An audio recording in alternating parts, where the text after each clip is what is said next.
কুড়িয়ে আনা কাগজ দিয়েই চা তৈরির চেষ্টা করছেন গাজার এই গৃহিণী, কিন্তু বৃষ্টি ভেজা কাগজ বারবার নিভিয়ে দিচ্ছে চুলার আগুন। গাজা উপত্যকায় শীত এবার যেন এক আতঙ্কের নাম। গেল বছরও এই আতঙ্ক ছিল না, কারণ গেল বছর একটি বাড়ি ছিল, এবার সেটি নেই। এবারের আশ্রয় এই অস্থায়ী তাঁবু। ছোট্ট এই তাঁবুতেই তার পুরো পরিবার, যেখানে উপর থেকে বৃষ্টির পানি পড়ে আর নিচ থেকে ভিজে ওঠে মাটি। সব মিলে দুর্বিষহ এই জীবন। আমার স্বপ্ন ছিল যদি একটা ক্যারাভান পেতাম যেখানে আমরা বৃষ্টির সময় থাকতে পারতাম। এখানে ঠান্ডায় ঘুমাতে পারি না, নিচে থেকে পানি ঢোকে, নয়তো উপর থেকে পানি চুইয়ে পড়ে। বাচ্চাদের জন্য শীতের কোনো পোশাকও পাইনি। আশা ছিল এই শীতে কিছু কম্বল পাবো, শীতের কিছু কাপড় পাবো, আর এমন একটা তাঁবু যেখানে পানি পাবো।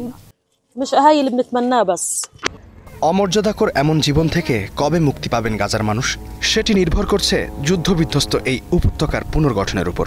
সেই পুনর্গঠন নির্ভর করছে গাজার অন্তর্বর্তীকালীন একটি প্রশাসনের যাত্রা শুরুর উপর। সেই প্রশাসনের যাত্রাটি নির্ভর করছে প্রেসিডেন্ট ডোনাল্ড ট্রাম্পের উদ্যোগের উপর। মঙ্গলবার হোয়াইট হাউসে বাদশাহ সালমানের সম্মানে দেয়া নৈশভোজে ট্রাম্প জানালেন যে বোর্ড অফ পিসের মাধ্যমে গঠিত হবে গাজার অন্তর্বর্তী প্রশাসন। তাতে বিশ্বের বিভিন্ন দেশের রাষ্ট্রপ্রধানেরা অন্তর্ভুক্ত হবেন। তাদের উপরই নির্ভর করবে গাজা পুনর্গঠন আর অর্থনৈতিক পুনরুদ্ধারের কর্মযজ্ঞ।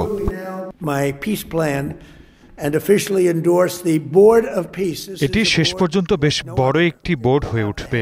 প্রতিটি দেশের প্রধানগণ এতে থাকবেন। চীন, যারা এর বিরুদ্ধে ছিল, তারা ভোট দানে বিরত থেকেছে, কিন্তু বিরোধিতা করেনি।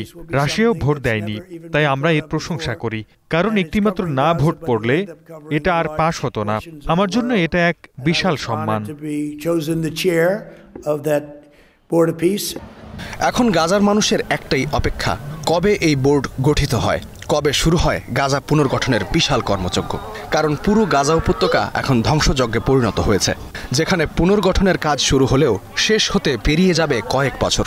সেটাও নির্ভর করছে পুনর্গঠনের এই কাজে গাজাবাসীর সমর্থন কতটা মিলছে তার উপর।